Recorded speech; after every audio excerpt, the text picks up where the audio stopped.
a case of criminal culpability, starting from the company that was given the onus of renovating this bridge, all the way up to, I dare say, even the chief minister. But there are three things that I must say here. Number one, first of all, I want to thank you, although this is possibly not the moment to do that, but for standing up for the common citizen and saying what needs to be said. I'm not being patronizing here at all. There are many people who would shirk away from the responsibility that you have taken upon yourself. Number two, it is a fact, as you said, that the fitness certificate was not provided, and the culpability there, criminal culpability, lies with the government. So I want to ask, as you rightly said, why is no minister named in the FIR? Why is Mr. Purnesh Modi, who is the Minister for Transport, as well as railway, bridges, as well as road, as well as tourism, why is he still on his post? He should have resigned yesterday evening itself.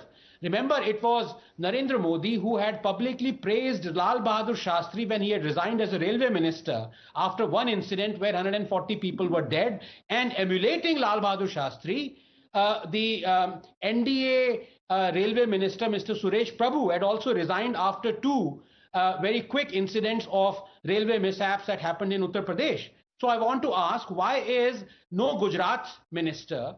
Why has no Gujarat minister resigned? The least we expect is the resignation of Mr. Purnesh Modi.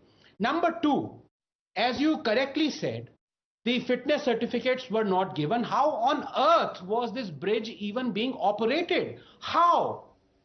That has to be answered not just by the private company. And as you said, why was the contract given to a company that is known for repairing clocks? But it has to be answered by the administration. It has to be answered by the government, by the chief minister.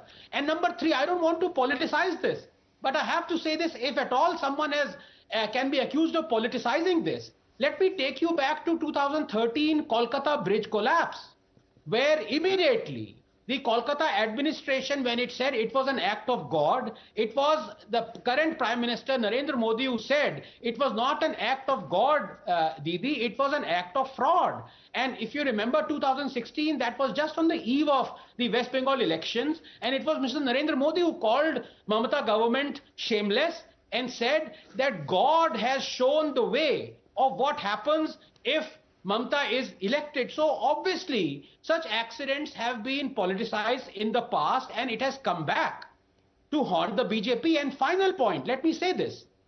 The only way to end suffering in this country, and again I'm not politicizing this, Rahul, is to make our politicians suffer it. If you look at the NCRB data of 2020-2019, in the last 2 years, 30 bridges have collapsed, 9 dams have collapsed. What are we talking about? In this country, you have 9 dams that have collapsed and 30 bridges. Where is the infrastructure when we've been promised about this taxpayers' money?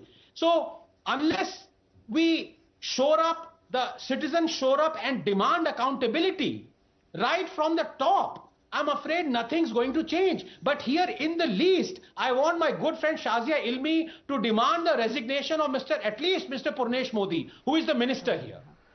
Well,